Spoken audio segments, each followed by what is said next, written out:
Welcome back, ladies and gentlemen, to the ESL 1 Cologne major offline qualifier here in Katowice. We are still trucking through our series of games that include teams with 1 win and 1 loss, and this next one is definitely going to be a bit of a cracker. I alluded to it earlier on, it is going to be West versus East. The first team to take the stage for this match will be Cloud9.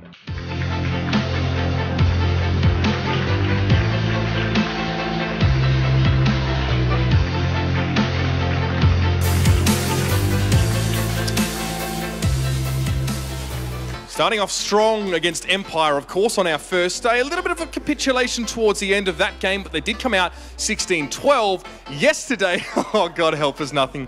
Yesterday, Cloud9 took on a united front. Mousesports looking far more impactful than we had seen from them before, and in the end, they were just too strong. But Cloud9 still have a chance here, of course, to pick up another game, go 2-1, and who knows, we might even have an NA face-off tomorrow.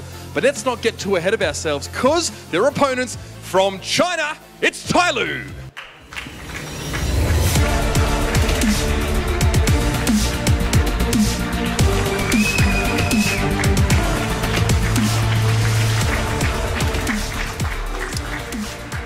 A rough start for the Chinese in day 1, of course, going up against G2 on Cash. Their CT side was great, we saw plenty of aggression from them, but poor economic management let them down in the long run, and their T side fell apart. However, they got another crack at Cash yesterday up against the Immortals, and this was a much better performance. Their T side looked massively improved as well, and they were working with their economy smartly. We got to chat to them after the game as well. This means a heck of a lot to them as well, and they'd love to be 2-1 themselves. Alex, we've seen a heck of a lot from TyLoo already, from a bit of a shaky start to some big improvements yesterday. They're evolving quite rapidly through this tournament. I mean, it's hard not to love TyLoo, Mitch. I've already, you know, it's no secret that I am a little bit of a TyLoo fanboy. But, I do in that game. It's no secret that I'm a bit of a TyLoo fanboy, but it would be great to see Cloud9 at another major. Who you put Pip in for? It depends what maps pick, to be honest. Okay. I think TyLoo's Cash has now been rounded out well, but I think it's pretty unlikely that Cloud9 are going to let that one through. They've been watching, I know it. And to them, of course, this means a heck of a lot. They've already got one NA team on 2-1. They'd love to be joining them, so I think TyLoo will struggle a lot here. Cloud9 is my pick. Surely not TyLoo are going to get Cash 3 maps in a row. I mean, I don't think that that's going to happen. I've got the desk to talk it through. They've found success on it once. They look good on it. It's the first time as well versus G2. I don't think that's a mistake that Cloud9 would make, but off air, you guys are nodding along thinking that it's actually a possibility. Yeah, well, it's a map both teams like, but it's like you said, TyLoo, first off, we've only seen them play this map at the qualifiers, so, you know, the Cloud9 has information on them. That is something they could use to their advantage, but we've also seen how good TyLoo can be on that map, which should scare Cloud9. And Cloud9 have shown willingness to play pretty much every map, you know, in the entire map pool up to this point, barring Nuke. So they have tons of opportunities, a ton of other ability, or you know, some maps available for them to actually go through with, instead of having to go into what looks like TyLoo's strongest map. So, I mean, we have to kind of reflect on what we have seen from TyLoo, because admittedly, you've seen a whole lot more from Cloud9. Yeah, we see Cloud9 play all the time. TyLoo, it's been what, Malmo, whatever we can dig PGL up from Minor. the PGL Minor, and then here. Yeah. And so their map pool, what have we seen? Like, what haven't we seen? Let's try and work out where this could go. Well, they don't play Train. That's okay. That's something we know, and they're not too fond of Nuke either, at least judging from here. But we saw what Hellraisers just did to us. But Nuke has been banned twice in the upcoming games here. Yeah. Other than that, they're pretty open to play most things. Dust 2 has primarily been played versus other Chinese teams. Yeah. But they've busted out both Mirage and Cobble in international tournaments. Metis, why don't you do me a favor and walk us through the TyLoo squad? Yes, you've got Fancy, Captain Mo, Somebody, DD, and Attacker. They're all capable of crazy plays, I think it's safe to say, but for me, I think the pick's probably Fancy or Somebody, especially what we saw on Cash the previous 2 times. Very aggressive plays, pretty crazy plays actually against G2 to start off with before it started to go landslide against them. They were 7-3 up on their CT side, everything looked fantastic, and then I think it was a force buy that derailed them, and then suddenly the momentum was taken away from them. But then they beat Immortals. Immortals are a team that have beat Cloud9 on Cash before. So again, you're looking at this and you're thinking, surely it can't be Cash for a 3rd time. Let's force them into somewhere else. The problem is with TyLoo is a lot of their stats are kind of skewed because it's against, you know, Chinese mixed teams. It's against a lot of the Chinese teams, Immunity Renegades, teams like that. It's not against the top tier teams. So it's hard to really gauge where they are strong, where they are weak. It's kind of funny. I think TyLoo has 3 players in the top 10 worldwide ranking, like rating last 3 months, something to that effect. And that's obviously not an accurate depiction of how the standings actually are. But that's what happens when you look at stats their only. region. Exactly, yeah, and they can't really be at fault for that. They have to play games in their own region as well. But they've definitely shown multiple times that all of the players on that team are very capable of actually playing versus the best teams in the world. So with Cloud9, now just seeing as well, Optic finds success as well, you know, this battle for King of North America. Let's talk a bit about Cloud9. And some of the critiques that we've been throwing at them are their weaknesses on the attacking side, Vince. It does seem like we are constantly wailing on a very unstable T side and quite a convincing CT side. That stems back from a while, actually, when Nothing was taking over the reins as a shot caller. They had some shocking T halves. Like, they were getting 1 or 2 rounds at max. You know, I don't think that's unfair to say. But since Slammies came in, since Kanji as well, who's obviously making some of the shots, they have definitely upped their game, and so is Nothing. A lot of that stress is taken off his shoulders. Now he can focus purely on fragging, and he has been playing better as a result. Yesterday, we saw Skadoodle step up. You know, a guy that sometimes can be quite quiet and obviously the AWP for the team. It's really important on a map like Cash that he performs again here today. And that does bring up the name at the bottom of the list as well. In-game leadership passed over to Slemmy. A lot of responsibility for a rather, well, it's safe to say, inexperienced member of the squad. However, you can't help but feel, in fact, you can see them talking right there. You saw Irakanji and Slemmy having a bit of a dialogue. I can't help but feel that has really softened the blow for Slemmy. Wouldn't you say, Halvor, having that, it seems like a bit of a trend growing in Counter-Strike to have this back and forth, a dialogue between 2 faces. I mean, you think of your Fallen, your Zeus, and even in Na'Vi when you have Zeus and StarX talking it out. No, absolutely. It's nice to have someone you can bounce ideas off of, and depending on, obviously everybody has a different idea of how they want to play Counter-Strike and what might work versus certain setups or certain strategies. So having someone who can give you or shine a new light onto a situation that you're struggling with is, pretty much priceless. So that has definitely probably eased the transition for Slemmy coming in as a game leader into a completely new team. That's a pretty daunting task. So having Irakanji there, who has a ton of experience from playing in EG and 1.6, that's going to be a massive help. And the maps are coming through, so I'll make this point in just a moment. Train already taken away by the Chinese side. Back to you guys, though, as this goes out. Yeah, well, this is their standard ban. I'm assuming Nuke is going to be the second one. Overpass going out from Cloud9. Cloud9, kind of knowing what they're going to veto is a bit up in the air because, like we said, they're kind of willing to play everything. Yep. So at this point, it would make sense for them to veto out a lot of their strong maps. Surprisingly, they haven't taken out Cash yet. But they still have 1 ban to go. And there's the nuke ban from TyLoo. I would expect Cobble to be the next veto from TyLoo simply because that's a map that is actually the only map that Cloud9 doesn't really veto out. But okay, they're going to go with Dust too. It's Cobble or Cash. Could we really see TyLoo find another game on Cash? That would be 3 in a row. I feel like this would be a mistake. Cloud9, and given how Cloud9 hasn't actually vetoed Cobblestone yet, you'd think that this is the way they would go. Like that they could have a Cobblestone game, which would be a really good map for them right now. Don't do it. But it seems like they're tempting fate right here. If they're going to give Cash to TyLoo, this is going to be a crazy, crazy game. I mean, let's play devil's advocate. Should Cash go through? There's plenty of examples of TyLoo on their Cash. They've probably got a good read. It's happened. Okay, so Cloud9 fancy their chances versus a Cash game that destroyed Immortals, got close, versus G2. It's a big statement made by the North Americans. I tell you what, I'm surprised, but from a spectator's viewpoint, from a neutral's viewpoint, this is probably the best map to watch between these 2 teams. Like, this should be fire, like straight up fire. All right, straight up fire. Gangster, mate. Just like your new mixtape. Yeah, okay, it's coming up soon. Like the least gangster person ever in the world. But I mean, I'm sure there's a few that could battle for that. Blue is another example of someone that could not be any less gangster if he tried. Let's move though into kind of what this means with Cash and where the strength of TyLoo's Cash. Because I mean, if you have just tuned in, you didn't catch the first 2 examples of TyLoo at play. We just want to walk through why this Cash game was quite impressive. And of course, I don't want to get stuck on that same bad economy versus G2. That point is moot. Let's talk about where their strengths lie. Their strengths are, first off, they're actually really efficient in how they actually take control over the map. So even though they don't do it too often, their mid-takes are very quick and nimble to the point where they actually don't give the CDs a lot of room to breathe. And they can also vary their pace when they're playing. So you can't really sit back and relax like you might fall into the trap of doing versus other teams like Navi or Flipside. You always have to be constantly worried. They have a really good and fast execute towards the B bomb site, which we saw them do versus Immortals that caught them off quite a few times.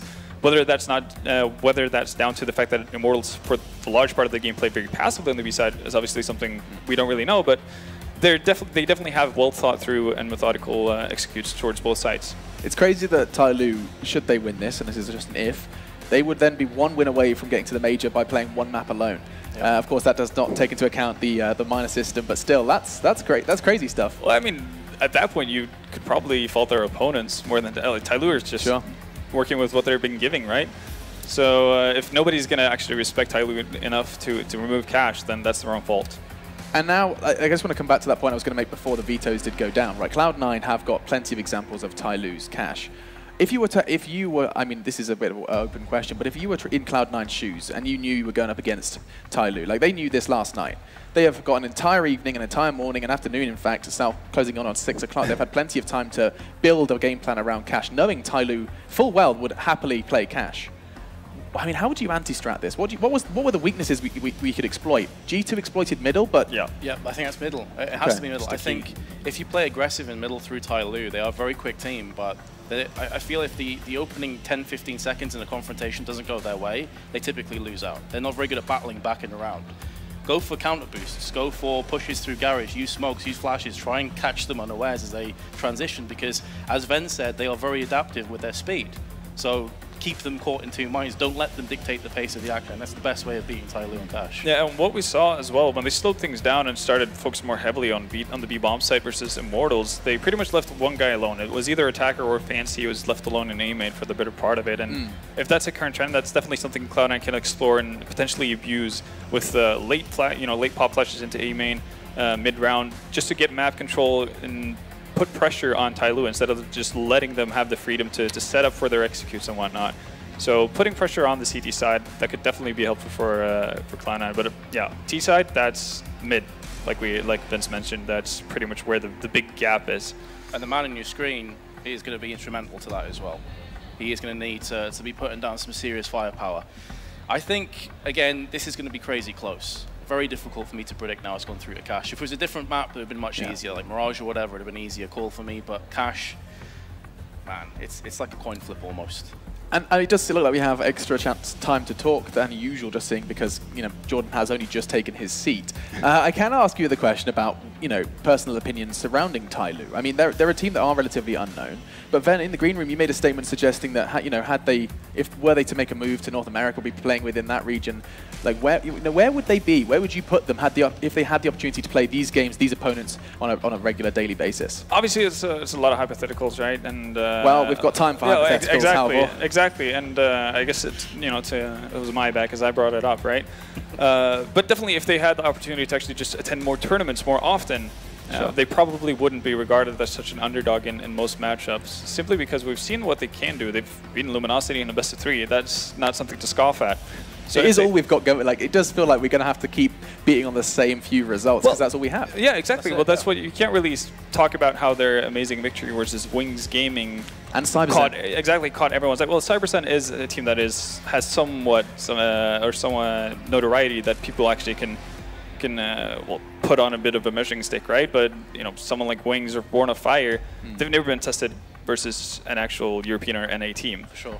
So if you move TyLoo over to, I guess, the Western region, or just have them in more tournaments, obviously visas are a bit of a hassle, but I think you'd probably put them around the same place where Immortals are.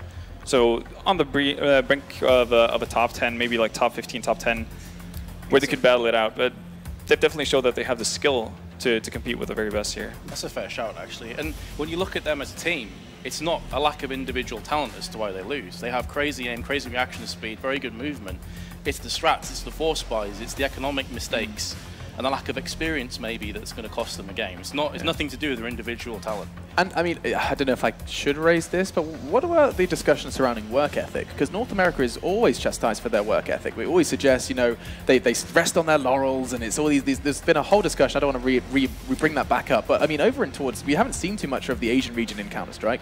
But what we do know was over in Malmo, they had someone stay up all night watching, reviewing demos. Karsa, yeah. Yeah, it's Karsa, thank you. And he basically came through anti-stratted them, was making calls sitting behind them, and that's something that we would likely not see or hear from the North American team. And so should CS:GO to Asia continue this growth, which I sincerely hope it does, that could be something that, you know, could get North America back on their toes if Asia starts, you know, showing them how to really, truly dedicate themselves to Counter-Strike. Well, definitely, but I don't think you necessarily need to look to Asia to find that kind of a worth ethic, or at least not an improved worth ethic, from what we've heard, and a lot of, you know, horror stories coming out from NA. But definitely both the Chinese teams and, you know, if you go further back in the past, Chinese and South Korean teams have been extremely hardworking, and even though they don't have a lot to work with in terms of, you know, practice. Not that many practice bonus, because you're going to get extremely high ping because of the distance and everything. They still make the most out of it. Yeah. So yeah, no, that's definitely things to be learned from these teams. Damn it, geography, making it hard for us to have worldwide esports. Why couldn't everyone just have Sweden connections, like fiber lines everywhere? Soon enough. It wasn't that long ago we were on CRTs and we were, you know, peeing in bottles. So, you know, we've come a long way. That's just me. That's just me. Okay. But there we go. The audience already erupts. Looks like we might have a few Cloud9 fans in the crowd here in Katowice in the ESL arena. And the knife round does go the way of the North Americans. They'll have the choice of side. That's going to soften the blow of TyLoo's cash. And that's, I've already hinted of my bias in this one, expecting big things from China. But of course, over to the actual brains. What do you think in Vendetta? What do you think in Metis? Well, I'm actually, well, you were kind of leading towards Cloud9, I think. But for me, I'm a believer of the Chinese. I think TyLoo are going to take this. I'm going to say like 16-13, 16-14 to Cloud9, but that's with an asterisk. Skadoodle has to perform. Okay, there you go. And Skadoodle has already demonstrated that he's capable in this event alone, catching the eyes of our casters just before. But we are ready to get into this one. And actually, talking of casters, they're ready for cash as well. It's going to be a bit of a blockbuster between the North Americans, Cloud9, and the Chinese side, TyLoo. So let's get involved. Thank you very much, Alex and the Desk, for breaking that one down. Really nice to see that. I think all of us were kind of hoping to see cash in a weird way, but surprised it actually came down to this blue. This is kind of a weird one to see that both teams left this open. Both are confident here. I'm not sure what to expect now. It is weird when you consider that Cloud9 banned it out the other day, though. So just how confident are they feeling going into it now? But they're going to be giving TyLoo the challenge of facing them on what, in the past at least, has been regarded as probably their best map in both domestic and international matchups. So it's going to be a doozy to see who actually ends up taking it here in a very important match as well, as this is still in the middle pool right now, with both these teams being tied at 1-1. Cloud9 having some really quite heartbreaking games as well to lead up to this. TyLoo have been fighting pretty much tooth and nail, but haven't seen anything else from them. It's only been pretty much their cash that's been pretty well, you know, observed. The analysis broke down as to why.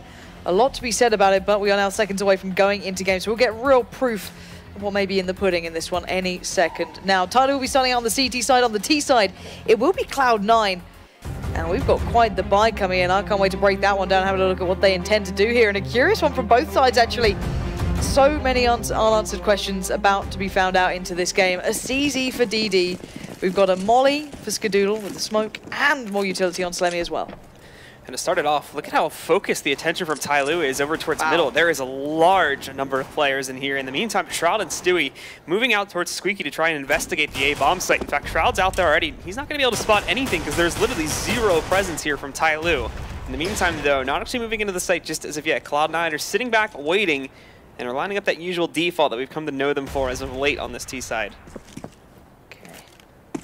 TyLoo either have read this perfectly or still can play retake. The double boost says that this is actually going to be a very deadly round. Fancy gets the connection towards Stewie. He doesn't need to extend on this. He can still just hold back a little further, but actually somebody's not even shown his hand yet.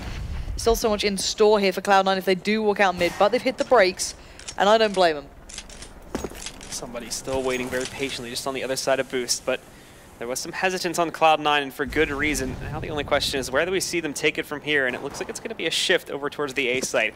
Captain Mo, though, has started to get some intuition as to the fact that this may not be playing towards mid anymore. Now, he's seen the smoke. He's not going to go out too aggressively, just tapping away with the USP right now in hopes of grabbing somebody, but not nothing to be found as of yet. Speaking of somebody elsewhere, he is going to be able to pick up a play as the members of TyLoo are very aggressively moving back inside of Amy and wrapping a big flank on these guys, and there's 2 quick kills from somebody. Takes down Shroud and Slemmy. Now it's all or nothing, but he's picked up 2 frags as well. Captain Mo and Fancy, but DD with the CZ in hand closes out, and it's going to be TyLoo that takes the pistol round here on their CT side. What a powerful retake as well. Somebody, of course, playing a massive factor into that one, but everyone else doing the role just fine. The mid-stack paid out and then some. 4 players dedicated towards that. 1 underneath boost, 1 in vent, 1 by sandbags, and 1 highway. As you noted, Captain Mo kind of pulled himself back from highway, put himself a little bit more towards those toxic barrels, watching that main push. As soon as that smoke came down, instantly the response came out. So TyLoo with a good start here. However, Cloud9 not really able to make much of an impression to that. They still got a bomb plant, so not the worst way to start this one off. Buying quite a little bit into this though. A couple players under that 2K marker. So yeah, we'll have to see how this one comes out for them. Again, the molly coming out to play, so maybe didn't have the chance to really utilize that before. Maybe hoping to get themselves towards the site, get another plant under their belt. Stewie, you can see looking for some pop shots there on top of the boost area at the beginning of this round, but none to be found just as of yet. TyLoo immediately actually shying away from that huge amount of mid pressure they went for on the first round, and now focalizing mainly over here towards the A-bomb site, leaving only Fancy and DD to defend the B-bomb site, which could prove a bit dangerous here. Cloud9 lining up 4 players in the back B halls right now, ready to push in, with Stewie as well being able to add as a later addition in through the vents there if he decides to push as well. So TyLoo need to be very fast on this rotate. Other than that, both Fancy and DD are going to have to be on point with defending this, as they do have the better guns, so it should make things a little bit easier. But nonetheless, Cloud9 definitely and decisively ready to go into this site now as soon as they are ready for it. One thing you would say, though, for the TyLoo players, them playing so passively towards this, or at least by time for rotators coming for the other 3 members. So Fancy can kind of just dive in and out here. Gets a nice angle on the nade there to follow through. Good work towards Shroud and Slemmy, actually. Good damage dealt. So he's going to go back in for more, and why not? It's very controlled here for Fancy. Beautiful work coming through with him and DD. Does overextend a little there towards nothing, but this has been a very swift round from the TyLoo side. Goes in with the CZ as well. DD there, just going to shut it down.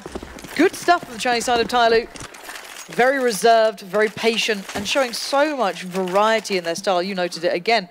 The way they completely just didn't play anyone mid there. 3 towards A, 2 towards B. The round before that, there's your 4 stack. This makes it incredibly hard to read for Cloud9. And not only that, too, they didn't even need the rotation. It was just the 2 on the side to handle it. They stopped Cloud9's aggression before it even begins, because they all lined up for the take. They took their time. They wanted to wait the clock down, but TyLoo, I think, had a very good read as to when they wanted to try and go into that site. And with that, they were able to just push right into their face to surprise them and stop them from ever becoming a factor. But Cloud9 did manage to find the plant on the first round. So with that, they're going to be buying into round number 3 here, but it's very limited utility-wise. They get the rifles in check, but only a couple smokes and flashbangs to be found beyond this now. So it's going to need to rely mainly on entry power to find their way into a site, as well as holding it after the bomb goes down. And I love this angle from Attacker. If you'd just switch to him, you can see that you can actually see the push up towards A. You can see how cautious Slemmy and Skadoodle were.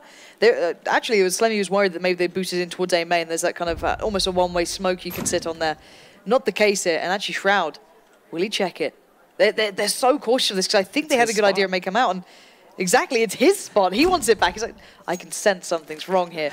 But Attacker still showing real patience, not losing his nerve. Somebody's watching this as well. So again, he has support in this sort of attempt. And all the Cloud9 players are building towards this still. Nothing playing a bit of a mid-roll here, but not really committing. 4 players, however, though, for Cloud9 are postured towards A. Attacker now waiting for the push to come in towards A. They might have called it off, and not only this, but there's going to be a molly there. Attacker spots, but he can't actually execute it now. He's under pressure here. Has to duck below his own teammate's Molotov, but the door acts as a stepping point for him to get back. He maintains himself, keeps himself alive. They did, however, lose somebody in the process of this, so they've got to be careful. An Attacker, wrong timing on the jump, but he still somehow finds that pickup on a Slemmy. Now as they shuffle out onto the site, Shroud striking, but Attacker trading it back, but he runs out of ammo. Shroud's going to be able to trade that back onto Attacker, into a 2v2, but that molly's going to force Shroud away. They can't play the bomb just as of yet. Not only this, but DD catches the back of nothing. They can commit for this. They know they can. They know Shroud is going to be low. This would be some god-tier level play from Shroud. I think he spotted the first. Completely flash, gives away his position, just about dives out. 10 HP, spotting these players. Time after time, he knows his time's running out on that one player who went mid, and it doesn't matter. It's Fancy to take the fight, and he gets the job done. The A-hold was prolific from Attacker then, up on the boost. Brilliant position, got the information. Rotate came in time. Didn't overdo it either by retaining one back, so the player on high was consistently pressured for Cloud9, and they seemed aware that that was a possibility as well. They kind of double-stepped out towards it, keeping the angle away before they actually went for the fight on it, but they couldn't overcome it. At the end of the day, we've got a 3-0 now for TyLoo, withstanding 1 gun round already coming in. Now going to force Cloud9 back off the money, back down to pistols. There's so many situations there where Attacker can just get destroyed at any point. We see him right at the beginning, and them spotting him to begin with. It's amazing that Shroud didn't actually catch that, and even when the take comes out, they're smart to really molly just below him. It almost ends up being his doom as well, but the door is still partially open. He's able to jump off of that back into the NBK spot, and then even picks up one more kill as well, where it looked like he was going to go down because he had some poor timing on a jump and gun swap there, but was still able to recover from that and take down, I believe, Slemmy before finally getting traded out. So now Cloud9 back into another round. Stewie going to take some heavy damage at the beginning, trade some of it back onto somebody, but ultimately he'll pick up that first kill. Slemmy catches the trade though, takes back somebody, and now they're going to try to work their way out onto the site, but Smoke's covering their approach, and TyLoo have already rotated a lot of their players over here, so it's going to be tough with just those pistols. Well, Stewie saw some smoke. Stewie goes through the smoke. Not too surprising. He almost got something done out of it, but couldn't quite achieve any more. Now it's down to nothing in a 1v3. Bombs on the other side. So it's going to be a little bit hard to hold, but I was just end up getting pushed in the end, and the defuse will come out. Again, solid retake from TyLoo. Attacker and somebody having a good play towards A so far. Cloud9, though, still getting closer. We haven't seen the full kind of depth of Cloud9 yet. We've yet to see that all. Now we will. So we're going to see Captain Mo on the AWP. And we're going to see Skadoodle. Now, this was one of the win conditions that Metas actually put down there, saying, look, if Skadoodle has a good game, we're going to have a close one here. This could be very, very good, and that's why he backed them. So a lot of pressure on this man to come up with some sort of answers here. So far, 0-4. It's not the worst beginning for Cloud9, but they can certainly do more, and they know that as well. So you can see the nice little boost play here too, putting Skadoodle up without him actually going towards boost itself, just behind the semi. A little bit behind it there. Nothing though, waiting for the aggressive push. Catches one of them, Attacker trades it. Not only this, but somebody is able to push inside and picks up a second one now for his team. TyLoo again get the edge advantage here and bring this into a 4-on-3, but that was a lot of presence towards the B-bomb site. And unfortunately, it didn't really seem like Cloud9 were able to recognize this fact and then take it onto the A site, as now TyLoo have been able to fall back and spread their players out evenly, despite the fact of losing Fancy. Cloud9 very, very timid right now to actually go for these site takes. And despite the fact that A was wide open for the taking, they've decided to sit back in mid and take their time with the approach to this game. I can't really blame them. Again, the versatility we're seeing from TyLoo here. We've seen mid stacks, we've seen the boost, we've seen the 3A no mid, and now we've seen the 3 play through B hordes. This is very hard to counter for Cloud9. They can't just do an all-encompassing counter to this. It has to be very much on its feet, very fluid for themselves. So players like Skadoodle will need to start having good games because they need to meet it with just sheer firepower. So just going to group up as 3. Try and lock it off as they go, but somebody's going to be ringing the alarm bell pretty soon. Whether or not he sees them, yet to be found out, but you'll hear them soon enough. You can just peek up and over. Here's the smokes. And no, please someone check this. Please someone check this. No, somebody gets away completely scot-free. DD shuts out Slemmy, and you can see Shroud being shut in on. DD's not going to let him get away with that. And again, Cloud9 just letting go at the wrong times almost here. TyLoo are just pulling this one forward. If you're going to pick this map against TyLoo, you better be ready. This is the thing. Cloud9 brought it down to this. Both teams were kind of curious that this was going to be a factor. And it coming to it so far, looks like TyLoo are taking the advantage more than Cloud9. Somebody even looks right at Shroud there too when he goes over towards the vents, but isn't punished for it at all. So definitely gets away in a couple situations scotch-free where in theory you would have seen Cloud9 punishing it. It's not the case here though. And with that, TyLoo have a good lead going into the next gun round for Cloud9, where similarly to that third round, there's not a lot of utility to be seen here for the T's, as they only have a couple of flashbangs, a single smoke beyond what may have been used already on Slemmy, and a couple sparse grenades beyond that, and it's still that very slow default. One thing to be noted, of course, is that Stewie already has taken a large amount of control of mid, along with Shroud a little bit further back there, since TyLoo, ever since we've gone past that pistol round, have been much more passive about holding it themselves, but where they've really struggled, of course, is finding their way onto that site and actually holding it past that point. Gotta say, I do love the CT aggression that they're showing here. In small doses or large from TyLoo, it's keeping Cloud9 extremely humble. They've forgotten any sort of presence towards mid. You can see a little bit of a peer out there from Attacker, got a bullet back and said, no thank you, I'm alright without that. But let's see now, with Cloud9 having that in mind, Stewie did push up pretty far. How do they approach it? There's already a 3-man stack here for the CT side towards B, but it's a straight up trade. Far more of an advantage here for the T side. Stewie going to just linger forward. Fancy goes for the pop flash up and above. Doesn't really catch anyone. It gives there a chance. Stewie had a shot on that one, but still buys time well enough. It's down to a 3v3 here, and Fancy is still standing, and the shots keep landing here. Finally, Skadoodle and nothing making the side, but look at the readjustment. They knew exactly the position they wanted, and this is perfect play from TyLoo. This is incredibly good CT-sided play. Now their money's looking robust, and sadly for Cloud9, it feels like they barely made a dent. It might be time time for a timeout soon and just discuss things through because they have no answers at the moment. That's some great movement there from Fancy, too, to keep himself alive there. They essentially just box the members of Cloud9 in. The more control they take, the further they wrap away from them there. So Fancy gets a really good read on the situation. And we see some good support coming in there from Captain Mo with the op, who has been somewhat quiet at this point, really hasn't had to do a whole lot of work, but definitely comes in big time there to save Fancy on the site, keeping him alive. And again, keep in mind that on the safety side of things, it helps to build that economy more and more, which is often tipping point for a lot of teams. Flip side, most notably, we're really struggling with that in some of their past matchups over the past couple of days here. But on the CT side now, they're going to be tested once more as Cloud9 are going very quickly. Look at this again, though. We can see Fancy just in the middle of this smoke. They do catch him pretty quickly, though.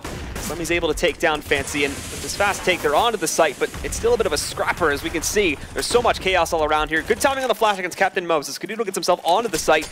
Ooh, bit unfortunate there with that nade. But somebody coming into the flank now is going to try to change his team's luck and retake this site yet again.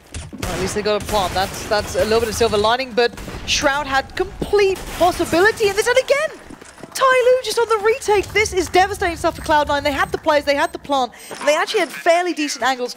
The weapons weren't great, and again, the opportunity slips for them. This is becoming more of an issue here, Blue. It's becoming a very big issue in that Cloud9. It's not even, I mean, I've said before that like, they're having trouble getting onto the sites, and there's a couple trades here and there. They can get onto the site, and they can get the bomb onto the ground. You can see how many plants they've had. It just post-plants are horrific. TyLoo are pulling off so many scenarios where they should have no business doing it because Cloud9 is slipping up in some easy 1v1s, giving them away, and that allows TyLoo to get more and more control back into the map. What will TyLoo do now? Cloud9 look dumbstruck for answers more than anything. Bear in mind, Stewie is yet to frag as well. Couple of assists here and there, but that is not Stewie. He's been doing great this event. Even as of late prior to this event, he's been doing wonderfully, but not today. So, Stewie, I think he's aware that somebody pushed up mid. I think he either heard steps or traded out a couple of shots. And this default, I'm wondering where Cloud9 take it. They've had limited success on A. Again, the retakes being very primed. And Skadoodle, where has this man been? So, after initial pretty big push of forward momentum from Cloud9 at the beginning, it again just resolves itself to this default that, in my opinion, has become all too common for these guys now. Molly goes inside of the vents and is going to push Fancy back into the B-bomb site, so mid-control is in their future once again. And also a good flashbang, too, to knock somebody out, so some better things being seen here from Cloud9, but mid-control has not been the issue before. It's been on the sites themselves where they've been having actual big problems getting control of things here. And again, good job punishing some of this aggression. Nicely done by Shroud. They're peeking back out from Squeaky after we saw Attacker getting lit up from the op shot. Going to be able to finish him off. And now only 3 left alive, but Captain Mo has a good angle. And there we go. Turns right around and finds a second shot on a Shroud. Brilliant play from Mo then, just being able to punish the little bit of a try and check up on that almost from Shroud. He knew that Skadoodle went down. He wanted to punish again like he did before. Not going to get away with it, but Stewie with a good split as well. Finally starting to dominate this map. It's brought it down to 2 players now on the CT side, which is Mo and DD. DD's got a good spot on B.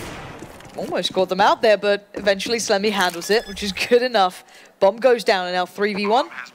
Mo has no business going for this, but he might as well. What has he got to lose here? At the end of the day, maybe the AWP gets dropped over, but their money's pretty robust, and hell, if they keep walking at him like this, he might actually have a shot at it. He has a decent amount of money, actually, so it's not actually the worst thing in the world if he goes in and ends up dying, despite the fact that he's already gotten 1 kill. If he can pick up 1 more, it's still great because it keeps the money in a very manageable position for them, despite the fact that now we're going to see Cloud9 finding around the Molly going onto the site, and it looks like he's actually going all the way in for this one. Kit in hand, no utility on that Molly, but dropping down, doesn't check below him and firing off. They know where he's at, but there's the first pickup. Slemmy, though, catches the trade, and finally, Cloud9 are on the board, 7-1.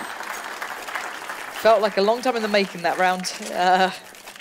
7 in a row, and then 1 to stop it. The money's still okay, though, for TyLoo, as we said. Relatively robust enough. It's not perfect. Some of these rounds have been close. They've been bringing it down, but it's been the retakes that have been working out for TyLoo predominantly. But now Cloud9 have a bit of silver lining.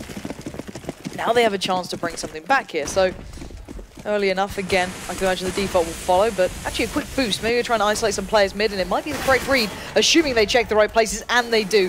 Nothing and Stewie both get this one side off with a bang. Get that 5v3 in their favor, but they don't expect another player by sandbags, and Mo can still punish, but should have been able to escape that. Nice. Actually, Skadoodle to miss, but Shroud to lock in the shot. Shroud punishing Captain Mo, not letting him get out of there. So the final 2 are split to either site. Cloud9 are their pick of the litter now, and it should be pretty safe waters wherever they do decide to take this towards. But it's going to be a split B take. DD holding the position in the vents. He will look to punish from here, but Shroud, nicely done, spots him as soon as he walks his way into the site. Takes down DD. And again, for Attacker, so far detached from the action at this point. There's not a whole lot he's going to be able to do about this. Yeah, if he can make it costly, cool. Ideally, he just wants to save onto that. He doesn't have that much money himself. He's been quite the aggressor throughout this matchup, and well, throughout their entire cash play, to be fair. So again, him keeping on with this M4 would be a great thing for him. See what they can bring into the next couple of rounds. You can see nothing's already going hunting for this, though. He doesn't like the idea of them being able to keep hold of anything. Now they've got a small advantage. They want to build into this more. It wouldn't be a bad scoreline if they win out the rest of these rounds here, actually, for Cloud9. More than possible for bringing it back. Again, though, TyLoo, Alex kind of evaded talking about it on the desk, but they were struggling a little bit to keep that economy in check inside of their games on cash. So we didn't see it in their previous one, but the one prior to that, there was a couple of issues. So imagining maybe this could be an interesting one if that does become a point down the line, if they can keep that well maintained. But here we go. So, 4 stay alive for Cloud9.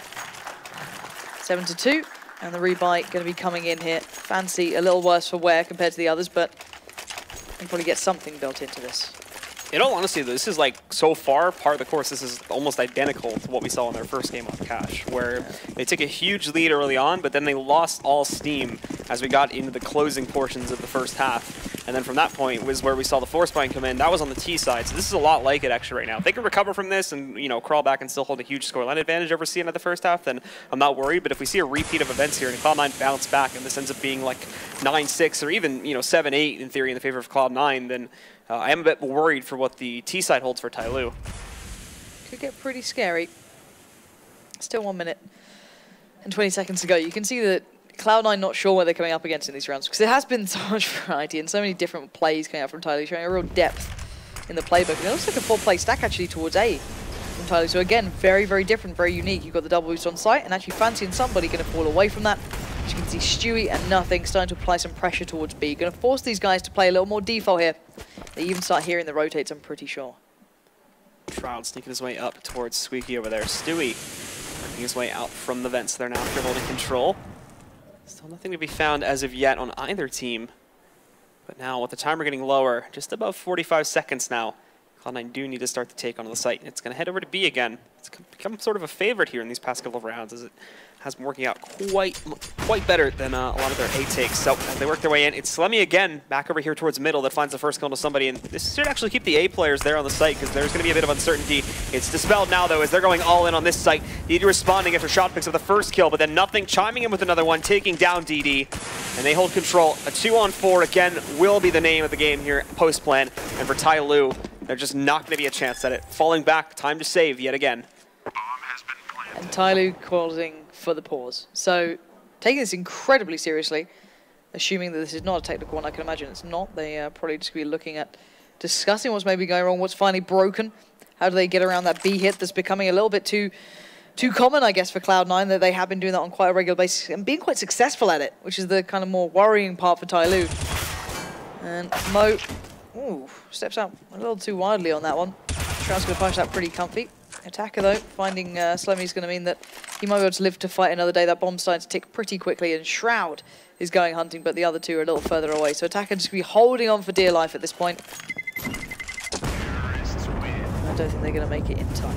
Nah, Attacker should be able to make it out of this round with the rifle at least, and he picks up does. one more from Cloud9. But the issue is that the rest of his team does not have enough cash. 2750, 2400, 2400, a very common theme across the board for the rest of TyLoo. Attacker has 5200, so in theory he could drop a weapon, but that would still only have them with 2 rifles, and is still not really an optimal situation for those guys to be working with, especially when they still have a lead going. So it seems to me that the biggest issue here is that all of a sudden they've gone back to a much more static sort of CT side, where they were willing to take a risk. They were willing to take these more risky positions before, and all of a sudden there was 1 or 2 rounds where it didn't really work out, and they just abandoned it entirely. And this is where Cloud9 has started to punish them for this, because just holding these default angles on the sites is unfortunately allowing Cloud9 to just line up these all-in takes, and as soon as they go in, they entirely overwhelm the 2 or 3 players that are always on the B site, and then that's been forcing saves, I think, for the last 3 rounds in a row here, where TyLoo are really not left with much of a choice. Yeah, from round 6 we saw that kind of default play. Still a little bit of aggression from somebody towards A main, but beyond that it did fall into that real default position. Otherwise, we saw the aggression, we saw the plays through mid, we saw that B stack, we saw some really creative stuff from TyLoo, but as you said, once the game got a little read into by Cloud9, now they've got the money behind them.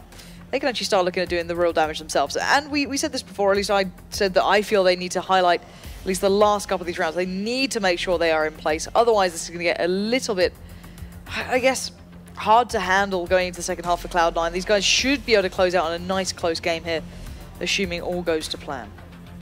They are going to have to get back into the swing of things soon, because this is starting to look a lot like the replica of the match they played on day one. They are ready to go back into the match, though.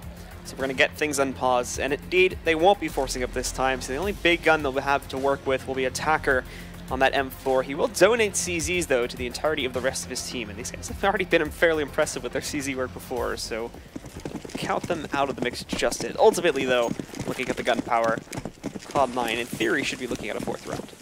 Yeah, absolutely. See nothing wrong as to why. We're going to see the push through Squeaky. Shroud's heard that, and he's in a good position to wait for this one. Just boosted up on top of the kind of electric boxes. Gets outdone a little there by Captain Mo, but nothing. Waiting to trade well. So, keeping this one in check. Fancy and DD, your other two alive at this point, and Fancy's just been spotted out, if I'm not mistaken, just crossing through on A by Stewie. And DD's been playing religiously at B, so Stewie shouldn't be caught off by this, and I think he's just seen the arm actually when they were flashed there, so he should be able to hold these angles pretty well. Now the rest of Cloud9 just going to roll into the A-bomb site. Fancy is the man looking to do some damage here, sitting himself behind the forklift now, but they know he's there and walking right up. Slemmy just going to deck him down to the ground.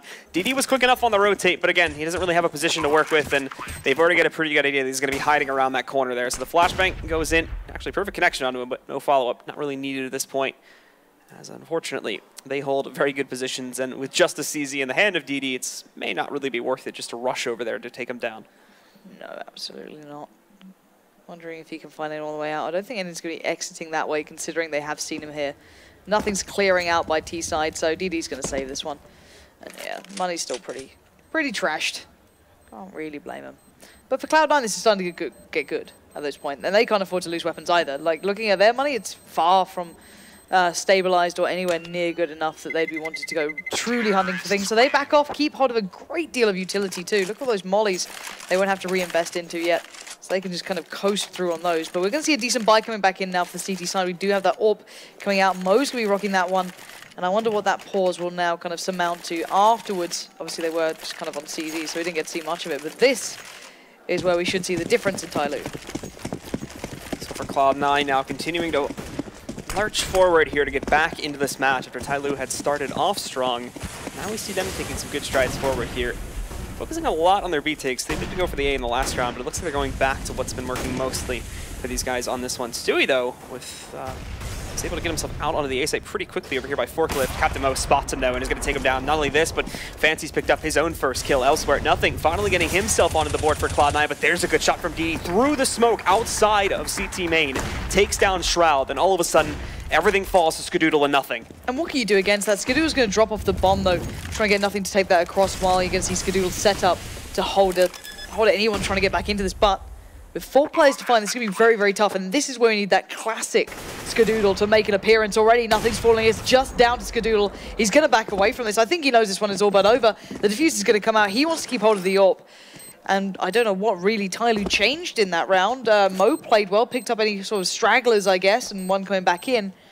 But really Fancy, I guess, finding a B kill there certainly hampered Cloud9's approach. I think there's more of a weird strat choice from Cloud9, having Stewie working his way into the A-bomb site all in his own. That didn't really end up going very well for them, and then that immediately lowered the potency of, like we said during the pause, they've been doing a lot of these all-ins where it's all 5 players pushing into one site all at the same time. And with TyLoo being very, very strict on their splits, always doing a 2-3 basically, it's been very easy to overwhelm the site that most of the time has been the least defended, which is the B-bomb site. Maybe having 1 or 2 trades along the way, but you know, then you're left in like a 2-on-4 or 2-on-3 in TyLoo because they're already just, the remaining players are on the A site. They're not really too keen on going for that retake itself. So we get into this next one, and Cloud9 are going back over to what looks like the A site, still keeping their options open, of course, to make sure there's no aggressive play from TyLoo pushing the B halls, but beyond this, ready to go in as soon as that timer ticks down a little bit lower. Oh, and the flash was perfect between somebody and Attacker, but it's going to be Shroud to just deny it, completely blind, as he already had that kind of doorway right in his crosshair. Not going to let that one slip. A bit of a master at playing through Squeaky as well himself. So it's going to really add strain to the CT side, who are already struggling to start dealing with the Cloud9's approach to this. Bear in mind, DD's going to pull himself up towards Forklift. And now with the advantage, Cloud9 can methodically clear out this side. They have a lot left in their arsenal in the form of Molly. So any site being hit is going to be really under pressure, B or A. And good work between Nothing and Stewie to pull players back across to really weaken this A-side attack. Fancy though, it's not really going to cause a whole lot of movement. DD is shifting himself closer to sandbags, but that's about it, and I think that's more to watch out for the mid play there, and also to give him a position inside of vents. That could turn into a flank lineup, but he actually goes completely into the site, which is now going to turn into an issue unless Attacker is able to hold on, and he's just found 2 kills. Stewie and Shroud, both are going to end up going down, but he's out of ammo now in that M4, but still, Captain Mo coming in, DD to assist. Skadoodle finally takes down Attacker, but he's the last one with only 9 HP. However, still able to frag, moves in, takes down Captain Mo, but now he's looking at a single flashbang to hold this off, and the first one already been used. Connects on Fancy way back in the corner, but he's still tucked away in a safe pocket. Waiting for this peek to come out from him now. As Skadoodle places himself behind the safe plant position. Peeking out, he's unfortunately going to find his doom against DD, and TyLoo are now taking back control yet again. 9-4 will be the scoreline. I'm really surprised they were able to hold on to that so well. I actually thought that was Cloud9's round, but it was Attacker just doing so much work from quad that we did not see prior to that point. So again, credit to Attacker for being such a nuisance in this, but this flash again, such a quick and painless advantage, but Attacker being able to do this work, being able to take the time to reload, and by that point, pull over the rotates after what was starting to be not necessarily a B stack, but certainly a posture towards it. That could have been a lot worse. But in the end, for TyLoo, they do manage to hold on. And sadly for Cloud9, it just falls apart towards the end of it. Still enough in the bank to buy up here for Cloud9, though. They do have the AWP back in place, so Skadoodle is still very much alive and kicking. And I want to see a little bit more from TyLoo. I want to see a little bit of that aggression come out to play again, but at the moment, taking their time. We might actually see a little bit of a boost coming up, and they've got to be careful on this one. Last time around, Cloud9 were hyper aware of this. There's been a couple of rounds, so maybe they've forgotten some of the old charm that TyLoo bought initially. But we'll see how Slemmy, Nothing, Stewie, Shroud, whoever walks that way, deals with what's ahead of them. Attacker was still able to impact amazingly, though, from this position at least one round before, so be careful. But with it being an exact repeat, positionally-wise, I feel like they would have gotten used to that, and Shroud would now be checking that on a push out from the squeaky doorway. That is assuming, of course, that Cloud9 still decided to work into this site, and with the bomb currently positioned just outside of the back B halls, there is reason to believe it could be going over towards the B-bomb site as well. Fancy, though, starting to peek out. See some of that mid-pressure coming in, but Shroud is going to be the one that strikes first, taking down somebody. And now we'll start to see them move in. Skadoodle finding another shot as well. Eliminates DD. And they're getting themselves back on good graces here. Yeah, lovely picks throughout the map on the T side here for Cloud9, punishing any sort of information gathering plays from TyLoo. Good stuff, but now they need to keep this up because Attacker, he made differences before, but this could be incredibly hard to do so, but he does have a great spot. He gets down 2. Skadoodle, Nothing, get absolutely slayed. And now Fancy so far away, though, I don't think he's going to be able to do much. All right, tell a lie, he does do just fine. And a clean kill towards Stewie means that he's still got an opportunity here. But bomb planted 1v2. These two should be able to lock it down. They do have the mollies to buy time. He does have a kit and a flash, but to isolate these two players into 2 1v1s is going to be increasingly hard. If they had won 1 or 2 of the initial 1 versus 1s, like specifically from Fancy pushing back, or apologies, officially from like Captain Mo pushing in there before towards mid, then this would be a completely different situation right now, considering Attacker's impact. But Fancy still trying to work this, pushing in, looks away at the wrong moment. So Slemmy is going to take him down, and Cloud9 battling back here now, find a 5th round as we go into the final one of the half. And an important one as well. It's pushed the money pretty far down from TyLoo. They can still get a good enough buy, but not perfect. Attacker and somebody can be very low for cash. They do have the AWP towards Captain Mo, M4 with DD, but yeah, you can see Fancy on the UMP as well, 5-7 coming out for somebody. The other side, of course, Cloud9 are pretty flush. They're starting to really reap the benefits here of keeping that money starting to stay pretty strong beside them, but they still want to get this final round in. They still want to do some damage here. 9-5. It is far from over. And, oh, Mo, what an angle to have as well. They traded out eventually, but still, good start there for TyLoo, but instantly answered by Shroud. Indeed, he'll be able to take down somebody there. But still, 4-on-4, Cloud9 have been stunned before, and the issue is not only in this matchup, but so many matches before this, Cloud9, the issue is that when they lose a player, regardless if they traded back, when they slow their pace down to a huge degree, they start to second-guess themselves. They are a bit timid with their own strategies, and this was a big part of what actually kind of wrecked them at the beginning of this half. And that they were playing things too slowly. They weren't really too solid on the way they wanted to run this half strategically. And TyLoo were able to abuse them because of that, because they found themselves standing out in the open far too much and running that timer down way too low. But for now, all will be quiet on the map. However, that's going to end pretty quickly. Captain Mo finds another target, takes down Slemmy. Fancy, though, is going to be under some pressure. Can't actually take down Shroud before he has to get himself out of that Inferno. And DD trying to fire off through this smoke, as now Cloud9 are getting themselves out onto the B-bomb site, and there's not really anybody to defend this. Captain Mo moving in from mid, but he can't risk pushing out the vents just yet. Or can he? He makes a bit of a questionable step there, and it's been Shroud as a highlight player throughout this game. 3 in this round, but even before that, he has been the headliner for Cloud9. And now DD and Attack are the ones who have to kind of come back in. Let's find a route, an avenue of attack that will work for them, but this crossfire is pretty crisp. Timing, though, could be against them. Attacker! How did he find that pathway? How was no one watching that? It's down to 1v1, nothing against DD. And nothing is playing this like a champion, but he doesn't finish off the job. It's given DD another chance at this. Nothing looks the wrong way, and he loses out. DD finds the angle, and he does have the time just about to defuse this. And that's going to be a big clutch from him. Very, very close on the defuse, but it does look like he is going to have control over that one, most definitely.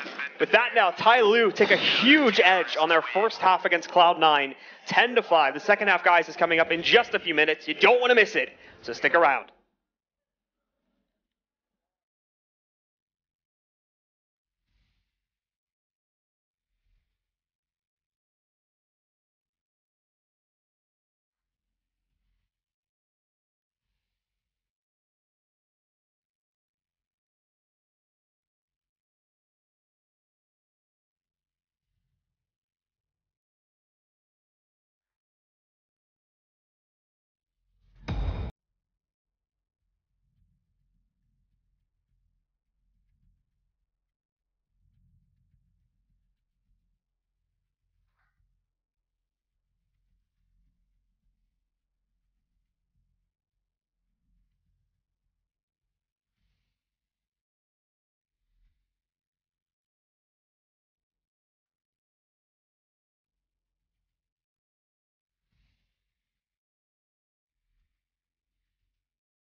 Welcome back. This game is not over yet, and what an electric first half we've had here between TyLoo and Cloud9. Cloud9 not going to go down without a fight. Now it's their turn on the CT side. They chose to start on the T side, if I'm not mistaken, as well. So TyLoo going in with a lead here. Let's see how this goes. What a rush is going out already.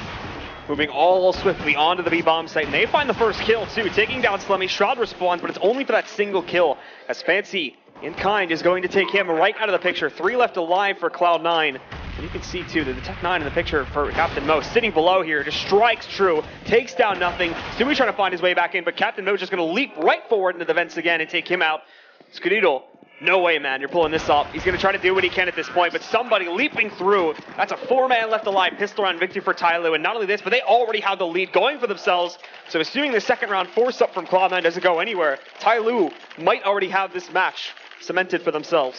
And what an explosive round from TyLoo. Ballsy play just going all straight into B. Now we have a bit of a nice buy-up coming out. 1 rifle for DD, 2 MAC-10s, 1 Tech 9 in the Tech 9 in the UMP. I'm just going to combine all the words. That works, Lauren. Outside that Cloud9 on the other side, of course, going to have to forego somewhat of this round, but going to buy relatively well back into it with the 5.7 P250s Deagles. But they do have a bit of armor as well. But look at this play again. I can imagine it's still going to have the ferocity that we saw before. Stewie's got a face full of it. He knows what's coming. A quick flash trying to hamper the attack from TyLoo. It makes no difference. They power through, and again, they have the site under control. Skadoodle with a stunner on towards Attacker. Hello, Skadoodle. DD's head gets ripped off. Now we're down to a 3v3. Captain Mo trying to hold things off here so they can actually go for the plant, but it'll be somebody striking once again there, being able to take down Skadoodle. Wrestling back control now for the guys on TyLoo. Somebody holding that close corner there by the forklift too. They're not going to be expecting him to be hiding out from there, so as soon as they perch a bit too close, and there we go. They know they're both in that smoke right now. Somebody just spraying out the entire clip, and he switches over to the USP to close it out. Another one up on the board for TyLoo. It's an okay damage coming in from Cloud9, but now that TyLoo are on the T side, certainly really not enough to justify any real notable damage in the long run. Oh, this is beautiful though from Skadoodle. This follow-up shot was just lush. Look at that. Absolutely destroyed him, but by that point, as you said, it's kind of done and dusted there. It's, you know, good damage, but not quite enough when you see the scoreline, when you see the sides. Doesn't build into it. So 12-5 now being the point we're at. Cloud9 need to just kind of work their way through this round. They've gone in for a bit of a interesting play. just go mid, guys. It'll be fine. They're going to boost up quickly and try and take over mid control. Actually, could be quite a nice retake in a way. They could do some surprise damage, I guess, would be the only way I could put it. 3 players now spotted, though. Captain Mo remaining calm. B is now planted, and Attacker doing cleanup duties. Captain Mo! Oh my goodness, moving in, takes down nothing, then whips himself in the other direction, takes down Stewie. It's like the second time he's done that sort of a play. They did it with the off in the first half, and now the flashbang coming back out. Somebody got the knife out right now. He's going for it. It's not going to work out this time, though. He's running for his life, but Attacker wants to play that a bit more seriously. He's going to whip out the AK in order to finish out the last man from C9. All right. He's been that player when everyone goes for the knife, loses it, and then the defuse come in. He's had to see that happen before, so you know what I mean? Everyone's had that moment of action, like, guys, please stop throwing it. 13-5, though. This is a big round now coming up for Cloud9. They have the orb, they have what they need in some way, shape, or form, but TyLoo have even more, and their T-side always look pretty good on these gun rounds. Their mid-control, their mid-takes were pretty spot on, and we're going to see it again. Instant take towards it, and actually Cloud9 completely foregoing presence here. Look at this, a quick play up towards Highway could really catch him off. Nothing could be isolated here, but Stewie might have an idea what's coming his way. This is another all-in play coming out from TyLoo. Nothing, finds the first kill though, is able to fall back from A-Main, and now they know there's more pressure coming back from Highway. Stewie with the peek out, drops the bomb, along with Attacker as well. He's got to be careful though, 15 HP left, and I think there's a molly burning pretty close towards him, but he'll be safe. And now they're trying to make up for this, but so far it's not going very well. Not making any of their marks, however, and it's just left to somebody who has little traction at all to work with. He's got a smoke in place, but regardless, Stewie, on only 15 HP, is going to close out that final kill. Cloud9 striking back a little bit here as they pick up a 6th round. Good work between Nothing and Stewie then. Considering the positions were far from optimal, it's incredibly hard to hold A side when Highway is completely overrun. You have very limited places you can take those fights themselves, but he managed to find it and Nothing supported just perfectly. And considering Stewie hasn't been having a great game, always good to see him having a bit of a build-up round here. But again, back into the bite for Cloud9, of course. They have a little bit more going for them now, and, well, TyLoo, of course, can go straight through. So they have no problems here. Instant mollies go down, though, and Cloud9, again, with limited information early on what's coming their way, completely forego A this time. Captain Mo taking some damage early on there, down to 72 HP. And overall, pretty much everybody getting hit with some damage there as well. That's what Shroud finds that one tap almost like it's instinct, and then picks up the second one too. Somebody did trade it out, but now Nothing's coming in. He's found a frag on a DD, and Skadoodle's picking one up too, so it's all on Captain Mo's hands. He's going to be so blind. 3 flashbangs in a row connecting onto him. Trying to make some kind of ground here, but Nothing's going to shut him down. And what a shot from Shroud that was. Shroudy getting rowdy. That was ridiculous. I just want to watch it again, because Here it is. Wait for it. Just boop, boom. Get wrecked. Get absolutely wrecked. 13-7. Now Cloud9 have the money in their pocket. They're starting to build a little bit of the bank there, a little bit of a softer lining towards it. And of course, on the other side of things, the other side of the coin, TyLoo a little worse for wear. 13-7, those scorelines still very comfy in their favor, and they're still pretty deadly on these pistols, so they could definitely do some damage with them. And so now here, for the guys over on Cloud9, taking up positions on the A bomb site. TyLoo, though, still keeping the pace very, very forward of this one. And this is something to note, too. They decide on a strategy, and then they go for it. And there are no second thoughts about it, even if it fails horrendously like it has been in the past couple of rounds here. They're still very solid on their strats, and up to this point, at least, they really haven't been second-guessing themselves. So they're going to be going for the take here once again. That smoke. Double smoke, it actually looked like. Possibly a molly being tossed in there, so a bit of a waste utility, but with just, you know, P250s and Glocks, stuff like that isn't going to be a big deal in this round. Hopefully. Yeah. We'll stick to that. But everyone's in the right place here. You got 3 players holding pretty well. Skadoodle's nice and far away. He doesn't have to worry about that. Nothing Stewie should be able to greet them, but nothing gets dinged. Now he's looking a bit vulnerable, but the flashes of goodness, keeping them back, keeping the arm's length. Somebody will find Stewie, but nothing still alive and kicking, gets taken down, and somebody's got himself an AK, but no bomb plant and no chance. Skadoodle says, that's enough for you. 3 kills for him. It's between him and nothing, and there we have it. 13-8, Cloud9 starting to look a little more dominant. Oh, hello. Double AWP coming out for Cloud9. Now that's going to be something to look at. This is going to be him more than likely. The way he's always played this is by getting aggressive inside of A main. That's the general position they like to play that, and he's really successful with this too because he always gets the support from nothing most of the time. So we'll see if that's going to be a repeat or if they've sort of adjusted things from there, but it actually looks like it's going to be all on Stewie, so maybe not play things as aggressively as they have in the past setups here. There's a lot of presence focused on mid too. Shroud, Nothing, and Slemmy all in the general neighborhood, but Stewie's not going to have much to do, unfortunately, with that op inside of A main. As you can see, most of the pressure from TyLoo is crawling its way towards the B side right Here we go. Pop Flash comes in. Doesn't really catch anyone, but it's going to be Skadoodle being the one-man turret. Takes 1, takes 2, looks for more, but now the score comes to play, and Skadoodle gets a triple. That's what we want to see. That's the power that that man can have to these rounds. And a good play from Cloud9 then, supporting through mid. A quick rotate came in, but the man himself, Skadoodle, locked it down well enough on his own. Skadoodle's been keeping this op in his purse for quite a while now, too. He's stacked up quite a pretty bank because of that. He's currently sitting on $11,000, and he doesn't really need to invest it all into this round, so he's going to keep that, buying up a couple random nades or two, so it does bring him down by about 1,000, but we're still keeping that. The other thing, too, is they still shouldn't really know that Stewie has the op and pressure, because I don't think he ever had to use it since he was the solo player at A. But still, that's a very dangerous sort of play that he's been making for a couple of weeks now, even a couple of months, I think they've sort of been doing it with, and he's almost flawless in the way he approaches A main there, and even if he does go down, usually when they play 2 to the site, Nothing is there to trade back at him, but they're still playing it a bit more passively because of that focus on holding mid. And there you go. Well, that's going to be the first giveaway that there may be something else on the plate than they don't expect. Stewie going to find this. Let me hit a shot, buddy. You really need to do that. Nothing's going to come and save the day. Spraying him wildly, almost fluffs the second, and actually Slemmy just falls apart at the seams. That is really sloppy. What on earth? Fancy's allowed to take down Nothing. This is a huge error from Slemmy and Nothing in mid. Nothing did as best he can, but to lose out that much for nothing, I don't know. That's really not great. So now 2 left standing for the T side. Any more is a bit of a... Ooh, did that hit the railing? I think so. I think it hit the railing and it blocked the shot. So Fancy counting his lucky stars to be alive right now. That's ridiculous if it did. It looked like there was like a shing off of it or like a ping. Yeah, it hit it. You can see the impact mark right on the edge of it, so it didn't actually hit. That really sucks. They didn't need help missing. I thought there'd be penetration through that, and it would have been enough. But he might have missed off the back of it, to be fair. But it looked spot on, to be honest. But they might have just been able to work out a bomb plant out of this, so they won't probably be able to hold it. But still, making a bomb plant out of a round that you really shouldn't be able to is kind of worrying and also pretty good for TyLoo. Going to build them up a bit of bank, which they've been definitely struggling on so far. And now Fancy has mollies, 3 mollies against him, so this position is not fun. It's about to get very toasty, and in between a rock and a hard place, or I guess an AWP and a fireplace at that point, the fuse is going to come through, and we will see Cloud9 build back in. 13-10, Cloud9 starting to turn up the heat here. This is the game that I wanted to see. This is the pressure I want to see TyLoo put under to see if they can really withstand it. Yeah, Cloud9, now that they no longer have the pressure of the T side, which I still feel is fairly one-dimensional at this point, going against them, things are going much, much better overall for them. It's overall leading to much looser style from these guys, and now that Stewie as well has this double op setup for these guys, which is really, really potent, TyLoo has their work cut out for them now, especially since they battled back the scoreline, and it's only within 3 rounds at this point. How will they negate that double AWP as well? They've been struggling so far. Individuals starting to definitely step up for Cloud9 here. Maybe not Slemmy, but everyone else doing well. I've got to give him some. It's a work in progress. It's true. Yeah, he's been doing just fine. It was just that clip was pretty fun. They scooped him up from Premier. That's true. It'll take him a bit. He'll get there. I believe in Slemmy. It's fine.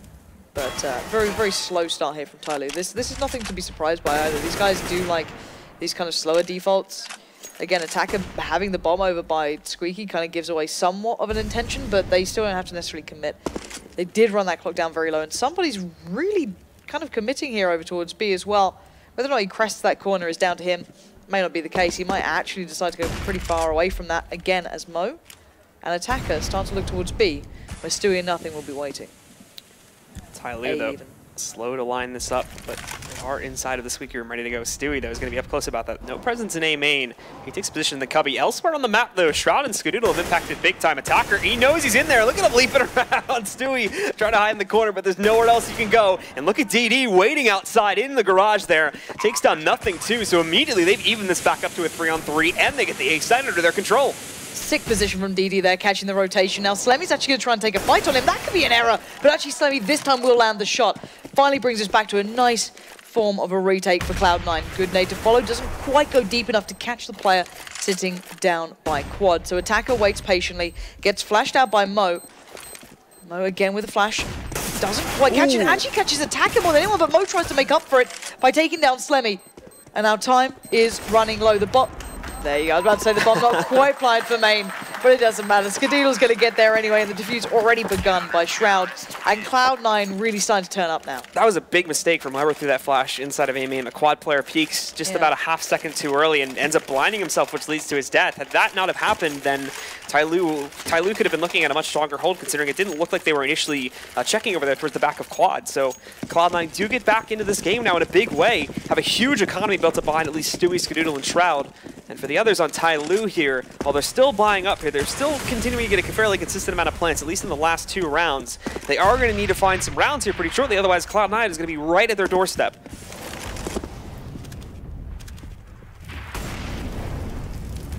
Again though, slow play from TyLoo. This is not too surprising.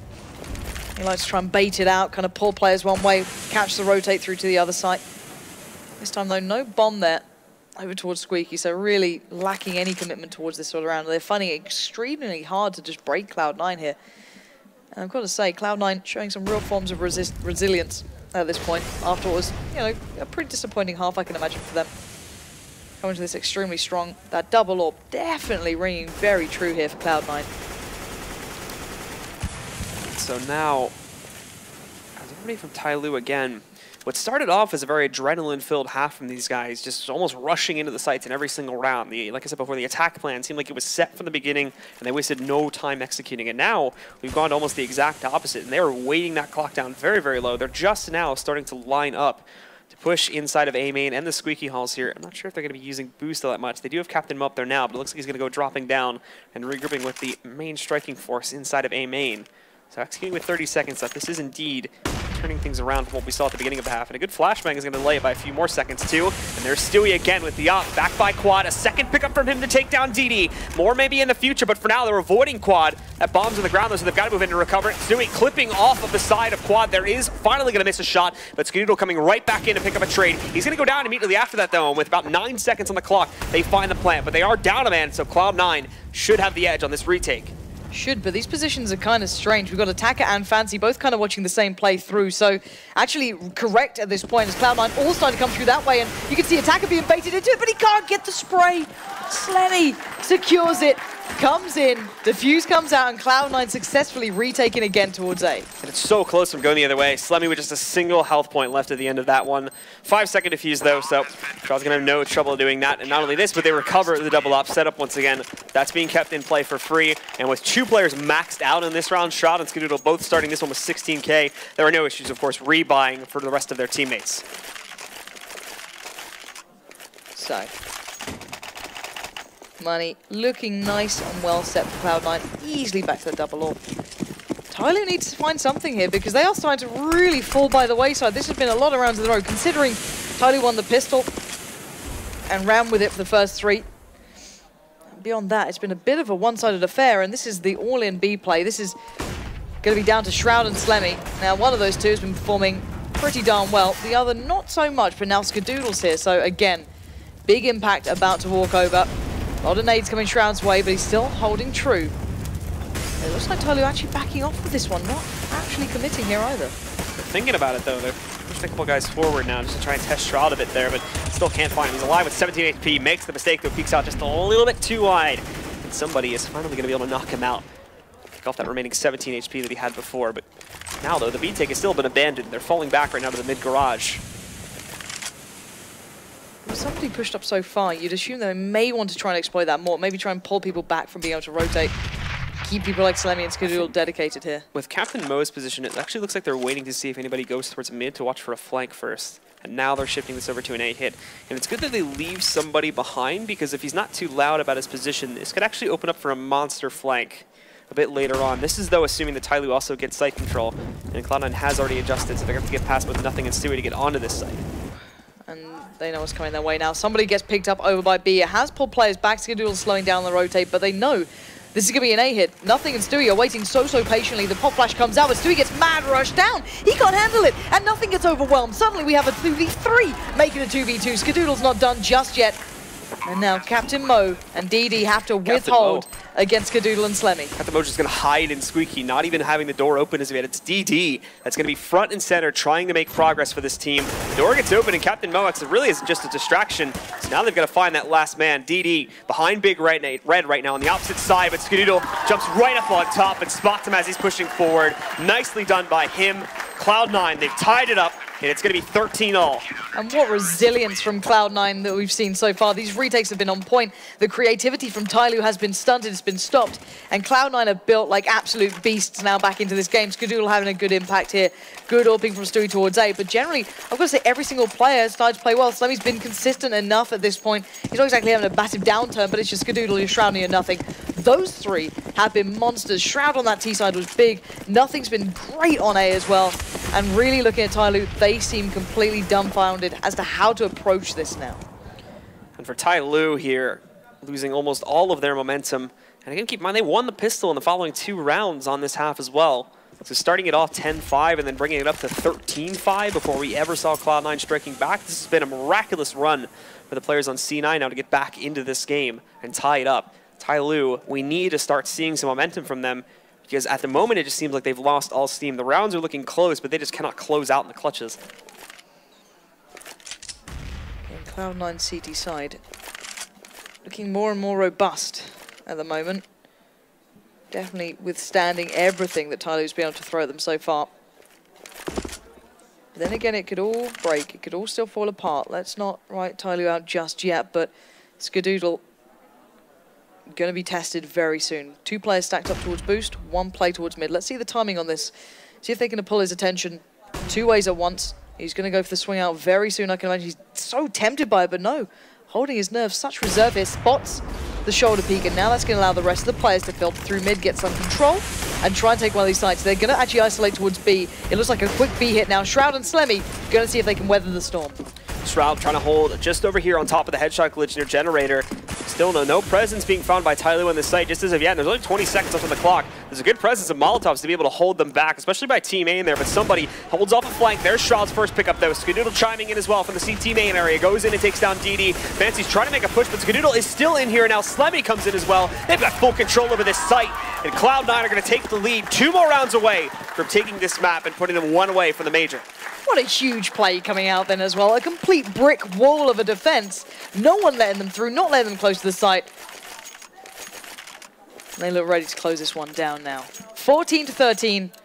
I don't know, what's the answer here for TyLoo? I like what we were seeing before at the beginning, where it was just full throttle into the sites. It's just, for whatever reason, they haven't, it's just turned into like the defaults since then, which is like, it's every team's T side on this map, and it's not going to work. Cloud9 can get a read on that very easily and punish it, and as we saw there, because of the fact that it happened so late, they were even able to time their Molotovs and whatnot properly. And here's Stewie2K, again with that aggressive positioning in A main, and because the follow-up here on Squeaky is so slow, he can just get ready for that. That's almost a double. He lights up Attacker as well, and then finds that kill. Look at this. This is now looking very messy for TyLoo, and Stewie just making a complete mockery of them.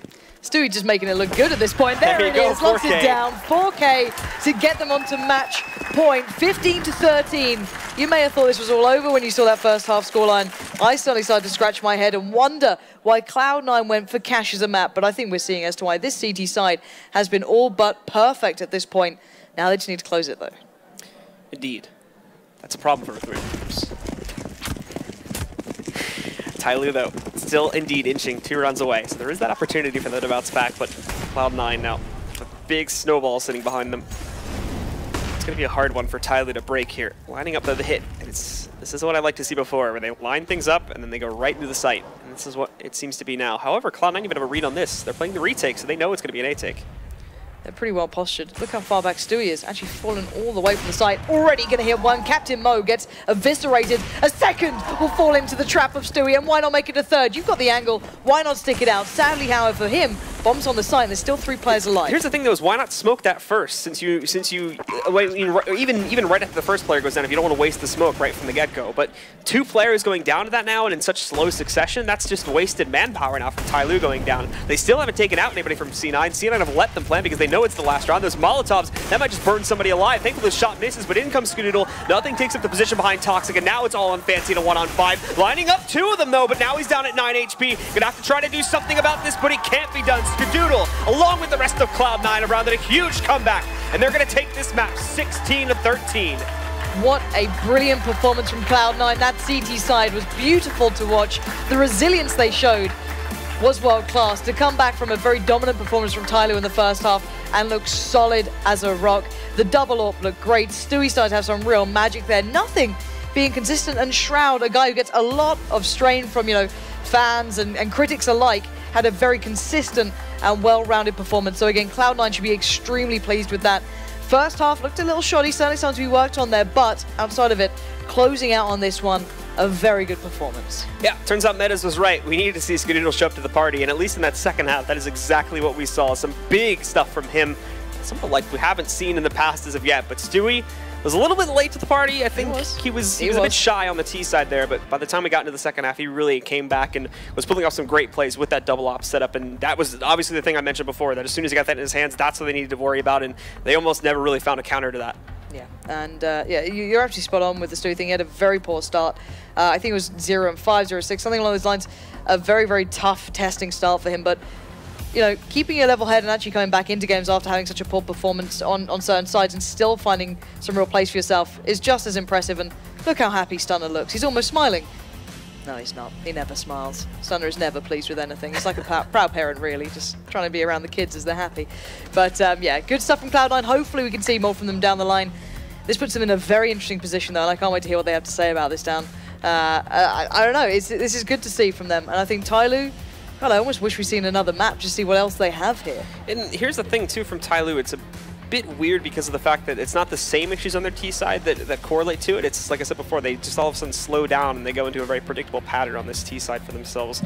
They saw the issue of force buying that we saw in their first match, which if I remember correctly was against G2. Yes. And they were able to not suffer from that. We didn't just see this wild spring of them coming back out, but overall just a very slow pacing from them, and they never won a single round after they picked up the pistol and the 2 following. So with that, I believe we are going to throw things down to an interview on the stage. So take it away, Mitch. Thank you very much, guys. I am here with, well, to be fair, you seem quite calm after that comeback there as well, but I suppose this is the stuff that gets you here in the first place, mate. Solid performance there as well. They hit their 13th round. You guys were a long way behind and you switched up and you turned it on. Tell us about that. Well, unfortunately, when you play for Cloud9, you get used to being down. We're pretty used to coming back from those deficits, especially on cash. I don't know, a big part of our team, I've said it before, man, we seem to just play so below our level until either the pressure's on or until we get inspired by something. And, T side, I'm so irritated at some of the rounds that we played. Slummy's calling it well, but with the finishing and how we take sites is so sloppy. And we've gone over these things, we know better. It's not a strat caller fault. It's literally just us doing what we know we should do. TyLoo's a great team. They're up and coming on the scene, so it's great to play them. I thought they were going to beat us at one point. But as you said, we just kind of stayed in it and kind of kept our composure. Towards the end, Stu had some big rounds. Shroud had some big rounds. I had a couple good rounds. Everyone's getting their kills, Tyler, so yeah. And we saw Stewie turn up and go full FPL mode there as well. I mean, that's the mental fortitude that makes champions, of course. So you guys there, really, really solid for you. Let's talk quickly about picking cash as well. Obviously, you have some information already. You've seen TyLoo play it twice. Was that the reasoning that you picked it? You thought you'd sort of read into it enough that you know how to counter? Yeah, I mean, you read the forums and everyone's like, don't play them on cash. But the thing is if you look at their T side, everyone's like, oh, they have these crazy things. Well, their T side is pretty simple. They're pretty explosive. They don't do anything too wild. They group up a lot. They did one fake to A, which kind of caught us off guard, and we won the retake. Their CT side, if anything, is a little bit more unorthodox, but we still had good opportunities to win the round, didn't close it out. So when we watched the demo, we saw that, and we said, it's either between that or Dust 2. And, I think they got to choose cash, so then it came down to that. So let's talk about, slightly off topic here as well, you've got a newer face sat behind you guys as well. Obviously Irakanji stepping in to more of a coaching role. Now you played with him back in 1.6, way back, and it's kind of cool. We actually see it in NIP as well, this relationship between Get Right and Threat. They go way back, they've got a good rapport. What is it like, obviously, with Irakanji in the team now, and what is his, I guess, what is his role? I mean, what's he really bringing? Well, he's helping us kind of focus on the things that we need to do to make sure we're ready, simply put, you know. He's helped a lot with pistol rounds specifically and anti-eco rounds and stuff like that. But mainly, you know, coach for our team, you know, leadership is something where I'm probably the most veteran guy on the team, but I'm not used to being so like the head leader of the team. I'm used to be kind of the right-hand man, enforcing the leader's stuff on the team. Sean Gare's in the past. So now it's just he's kind of helping us mature, I guess, as a unit. So if we don't have a coach, he's, you know, he just graduated from dental school, so he might be gone pretty soon. And, you know, so we're just trying to mature a bit as a team so you guys can have a consistent C9 to root for. Well, there you have it. So far, so good for Cloud9. They do get over TyLoo in a very close one. Hey, Jordan, always a pleasure to have you up on stage, mate. Thanks for joining me. Now we're going to pass it over to our experts here as well to break that one down a little bit more. It went to the wire, but we got a decent game after all, Alex. Awesome interview there from Mitch, actually getting a whole lot out of nothing, a lot of insight provided on C9 and their current state of affairs, and they have got themselves a big fan base here in the ESL Arena at Katowice. Vendetta, Metis. Metis, you look like a bit of a genius right now. If everyone knew what he was saying in the green room, he wouldn't look like such a genius going, I was gonna say TyLoo, but let's kind of review that. I mean, it does cover. We covered a lot of the bases in the interview, but 13-5 down. To be able to forge a comeback like that, surely you have to critique the team at 13. Well, yeah, no, definitely. TyLoo had so many opportunities to close this out, and I think what Nothing actually mentioned, the fact that they became kind of one-dimensional on their T side. I think Blue alluded to it as well as he was throwing it over to Mitch. The fact that they got kind of static in what they were doing, and versus Immortals, they weren't too, I guess, experimental in how many strategies they pulled out and how many executes they had, but they executed them way better. They were much quicker about it and, well, just way more efficient. I'm still kind of boggled by the fact that we still see their A takes every now and again. And we saw this versus Immortals too, but they weren't able to take advantage of it as Stewie did here. They don't smoke out for CT spawn almost ever when they do their A takes, and I don't understand why. Well, I mean, you saw the final round, right, where Stu gets 2 before the smoke comes in. I know that was really aggravating Blue. Yeah, no, it's just weird because it's such a simple smoke. Everybody knows it, and after 2 people die, then they throw it down. So it's, I'm not sure if that's something they just kind of forget in the thick of things, but yeah. No, for the better part, it was a bit of a sloppy T-side execution coming in from TyLoo, but definitely a good job from Cloud9, and it was great to see Skadoodle having such a great CT side because he definitely showed the way for the NA team. Vince, have you got anything to add?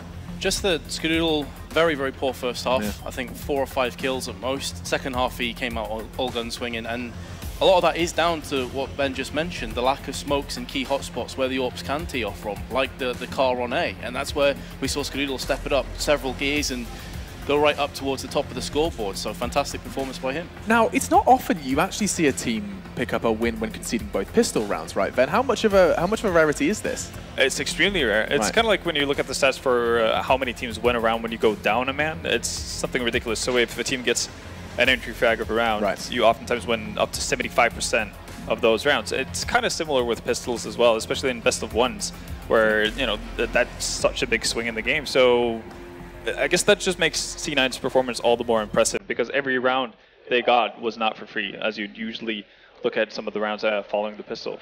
Big stuff from Cloud9, and that's going to be another game done and dusted here in the ESL Arena. We've got more to come, though, of course. That puts TyLoo. They're not down and out just yet. They're going to be sitting on 2 losses now, and will be playing tomorrow for a battle of survival up against some rather worthy opponents, Immortals, Dignitas, all piling up. Flip side on that list as well. Right, we're going to take a quick break. When we do come back, we've got a bit more of a intriguing affair. I mean, we have Envious versus Splyce. It couldn't be more of a mismatch on paper, but Splyce have already demonstrated that they are here to play, and they've done it with smiles on their faces. Let's take a break. When we come back, we'll see what Splyce can do versus Envy.